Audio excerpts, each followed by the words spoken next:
I'm Rob Licuria, Senior Editor at Gold Derby, here with Jason Woliner, who directs the acclaimed sequel to Oscar nominee Sacha Baron Cohen's follow-up to his 2006 smash hit mockumentary Borat.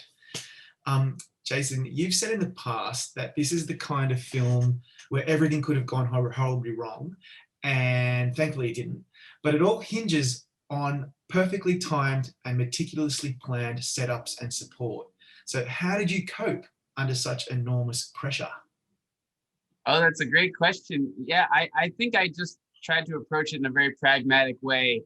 I still was up most nights worried that we were making a bad movie, that it wouldn't, if it didn't come together and that it would just be kind of forgettable or an embarrassment for Sacha. And I mean, that was my nightmare of I don't want to do a disappointing sequel to what I feel like was the funniest movie of all time.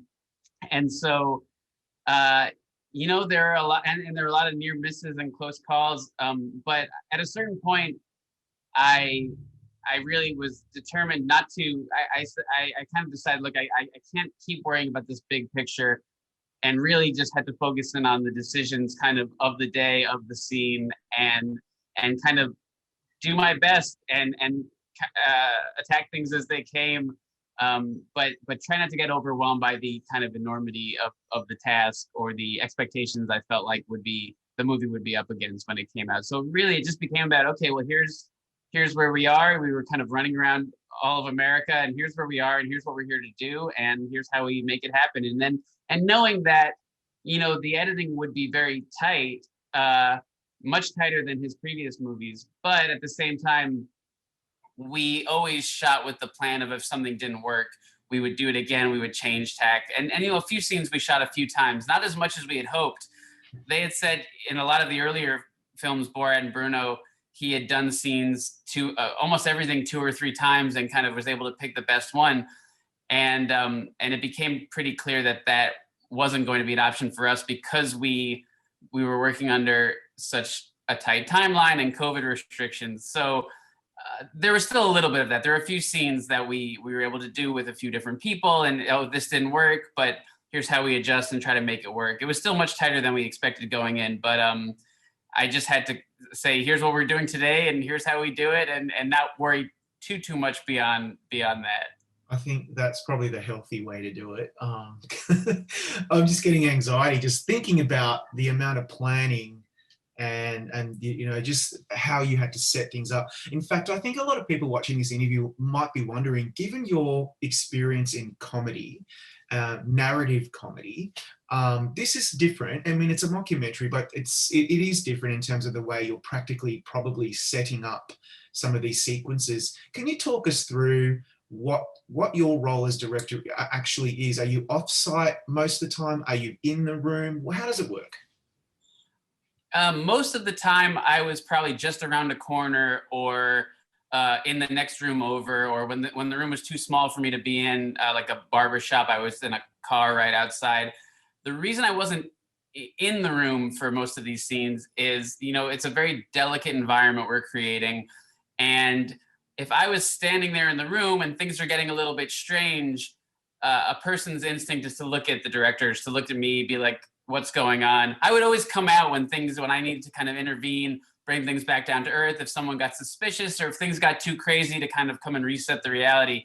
But for the most part, you want to have someone in there with Sacha without kind of that ability to look at another person and be like, this is crazy, what's going on? So that he can kind of steer the scene once he's into it, so that we, and at the same time, I would come and check in with him and kind of make sure we're getting what we needed and that the scene was going well. And if we needed to make adjustments, there are no second takes in a movie like this. No. So yeah, part of the job on a movie like this, and there aren't many movies like this, it was a very unique thing. Part of my job was to help create the environment where these magical or shocking or really funny, hopefully, moments could happen. And part of that is work with the, we call them guests, the real people that, we brought in who weren't entirely, understanding exactly what the project was, but knew they were on camera for the most part. But didn't know they were in a comedy, didn't know who Borat was. That's part of the reason we chose these specific people.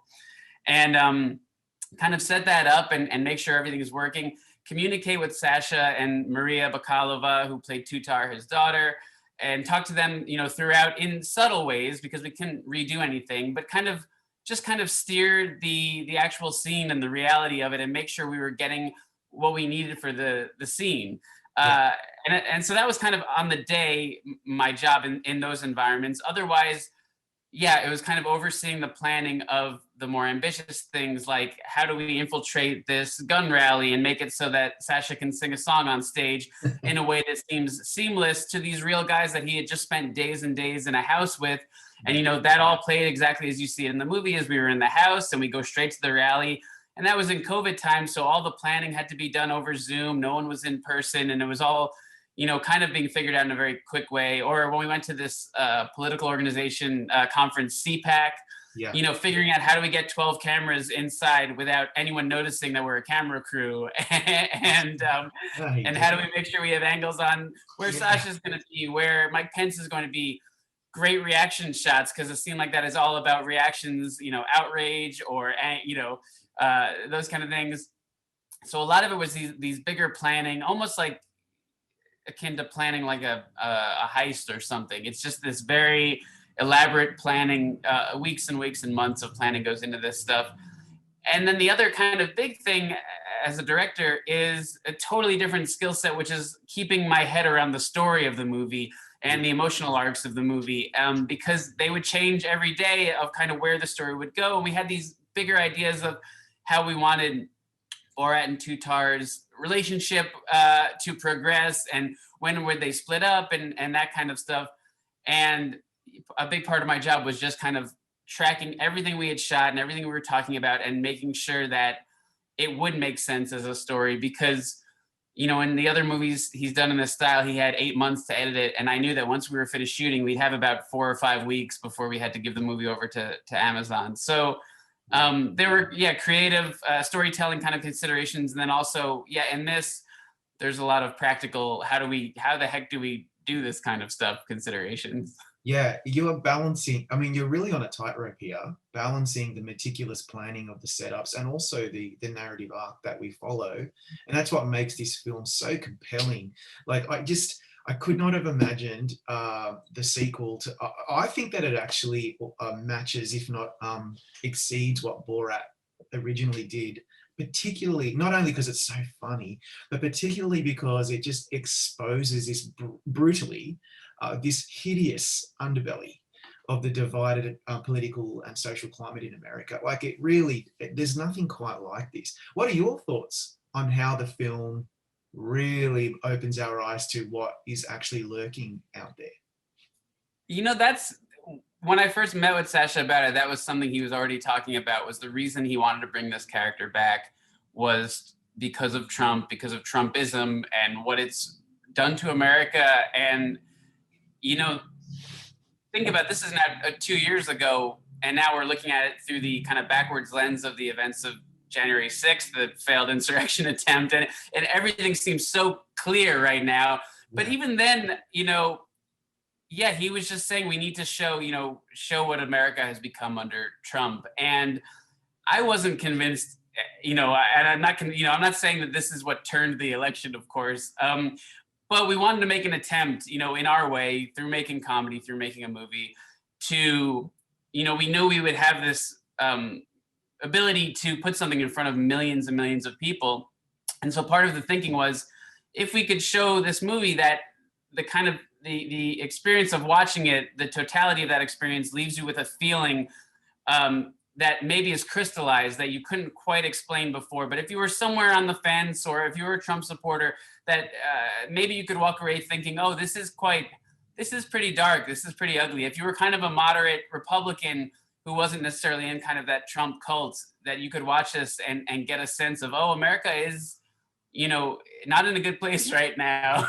It was our hope that at least possibly it could demoralize some kind of moderate Trump supporters. And then also, on the other hand, inspire people who maybe thought, well, who weren't Joe Biden fans, still to show that we did believe that and this started before Biden was the nominee, but just to show we felt like no matter who it was really from the Democrat side, Trump was a very specific threat to the idea of America and to America moving forward that myself and Sacha and everyone working on the movie felt like it was worth a shot. Because yeah, since the movie's come out, it seems to have become only more and more clear, the reality of what America is going through right now. Yeah, that was the goal from the beginning. Yeah, I just love it how you're all so unapologetic about taking a stance against, this administration and what it's wrought in the US. As well, like the ending really hit me. I wasn't expecting. I mean, I knew I was going to be laughing my head off. I mean, I was screaming. It was so cathartic to laugh like that again. And I was really compelled by various scenes. I was shocked. I was expecting all this. What I wasn't expecting was the ending. The way that it was set up, with the running of the Americans instead of the running of the Jews is, I mean, I'm smirking now because it's so cheeky, but it really hit home.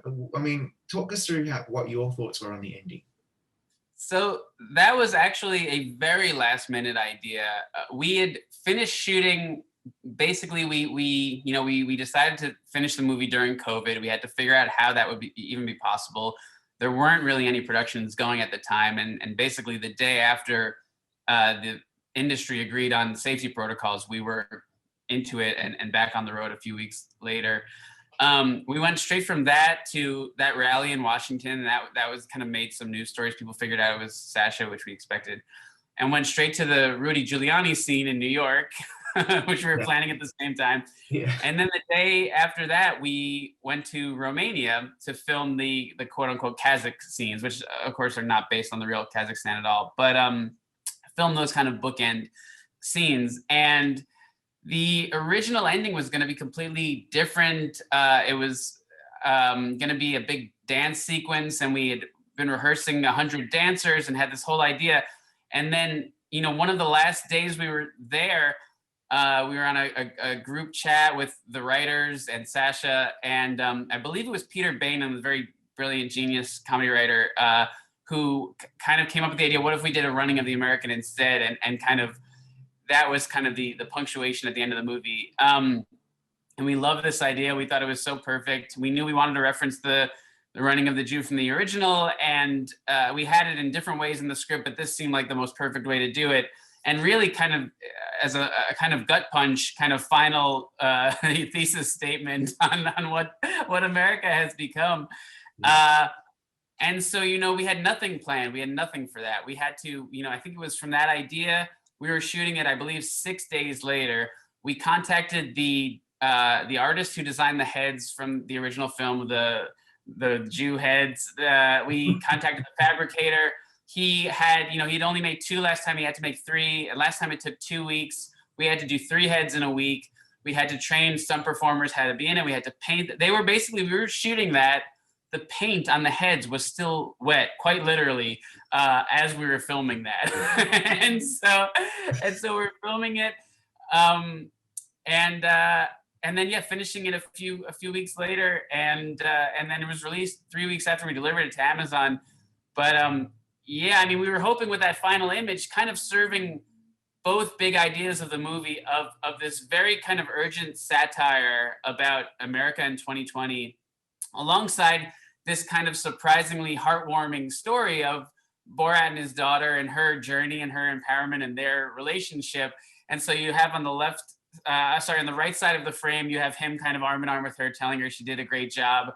And then on the left side of the frame, you have this very grim image of these 2 kind of grotesque caricatures of Americans killing a caricature of Dr. Fauci, stomping the vaccine vial that he's holding. And now, of course, we're seeing something like 40 to 50% of Americans have become so distrustful of the news and of science and of information that they won't even take the vaccine, which is tragically going to prolong the epidemic in America.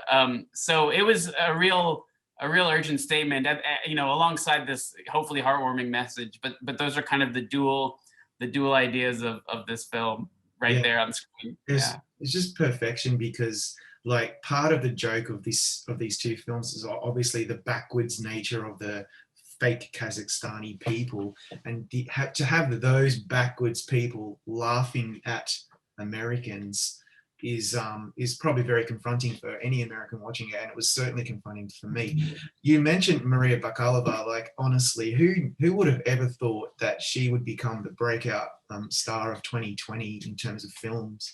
How do you feel about how she's just racking up pretty much every single award now from critics and so forth? Like, she's going to now romp home. I hope she gets recognized for her amazing performance in this film. I sure hope so. I think she will. I actually said to her, and this does sound crazy, but on our first day of shooting, we finished the first scene she shot was the first scene was just that bit in the spray tan place, which I think is only a few seconds long in the movie. Yeah. And then the next one we went right to. We tried to shoot in order, so we did a lot of that makeover montage stuff very early on. We went right to the hair salon where she gets her hair dyed, and just while we were kind of wrapping up and finishing, I saw her that night and she was wondering, hoping she did a good job. I remember saying to her and saying to some people around, I was like, I think you're going to get an Oscar for this. and it remains to be seen. I think it's a pretty great chance she'll get nominated. And I hope she gets an Oscar for it because I think she's incredible. But why I said that is because I recognize immediately just what she's doing is so unique. And is so incredible that she's, on one hand going toe to toe with Sacha, who is not only the best at what he does, is basically the only person in the world at what he does, and then also she's carrying this amazing emotional weight. She's getting people to love this character and invest in her story in a way that is not typical for this type of movie, and especially a satirical movie where satire there isn't really a huge tradition of American satirical filmmaking. I mean, there's Dr. Strangelove. There are examples, but Americans tend to get their satire from The Daily Show and late night, other formats. And films, they don't really flock to movies like that. But Borat was an exception, and people did love what Borat revealed about America and Americans. And we're definitely, trying to do much more of that in this one in a more overt and a more pointed way. But to take a movie like that, and for her and for that relationship to attempt and really, I think, succeed acting wise, for sure, provide a real heart to the movie and a real character that you care about and invest in and follow along on her journey. And I just saw, it was my gut reaction when I first saw her audition and through the auditioning process, only became more and more convinced and just believed the whole time. It was really on that day with the babysitter, which was also the first week of shooting, where she was just in character for the entire day. Even when there were no cameras around, she was with Janice, the babysitter. And I was like, yeah, this is incredible. And people, I think people take for granted what Sacha does, because I also think what he does is phenomenal acting and hasn't necessarily been recognized alongside more traditional acting. But because there's an element of a quote unquote prank or a stunt or even just that it's comedy acting. But I think people don't think of what he's doing as acting per se. They think of it as something else. But I think he is doing incredible acting in the movie. And it's great to see Maria recognized that as doing also an incredible performance. Yeah, totally agree. You've referenced a few highlights from the movie, like Janice and like the gun rally, and we could talk about the cotillion ball. I love the pro-life clinic where Tutar has a baby inside of her. I was screaming at that. But I just think before we go, we're almost out of time, but I really want to hear from you about the thing that kind of rocked the whole planet, and that was Rudy, Crazy Rudy. We've just seen this really exalted figure just completely fall from grace. Can you just give us a quick highlight about that, just putting that whole thing together and how it just came out perfectly? Yeah, a lot of that, it was a year of planning essentially. And then at the very end, there's always going to be luck involved. And we had other ideas, we had backups, but from the first day I met with Sacha and the writers, it was Rudy's name in the script. And, we talked about other ideas, but we always thought, it would be great to really get Rudy. And of course, since we shot that scene, that turned out to be probably the most dignified he was that month, in terms of what he did in public afterwards. Right now, he's been kind of so disgraced. It seems crazy to remember a time where, you know, he was thought of as America's mayor and this very esteemed figure and talked seriously about a presidential run. It's been a true fall from grace, but, you know, a lot of the people in the film, even the people that don't come off very good, I don't necessarily think are evil people. I think a lot of the people have just kind of been poisoned by bad information and propaganda and the environment they're in. Rudy, I feel like is truly evil, is, you know, an evil person in power who's made a lot of money and gotten a lot out of spreading what he knows to be lies. Yeah, it was, I mean, it was a long process to make that happen. I was right in the next, you know, I brought him up in the elevator and I was in the next room watching in a little control room. And, you know, it was, to Maria, she was completely on her own through that thing. Sacha was hiding in a cubby. I was texting with him, letting him know how it was going. And we were trying to determine, you know, when do you jump out? You want to make sure you get as much out of it as possible. Yeah, it was a pretty remarkable day. It was pretty stressful. Yeah, it really was. That will live in infamy, the tucking of the shirt. You know, yeah, he is probably evil. He's also just a complete idiot, and I think this film exposed that. Look, Jason, I could talk to you about this for hours, but I'm going to let you go. Thanks so much for your time today. It's been a real pleasure. Oh, thank you so much. It's been a pleasure, Robert. It's great to talk to you.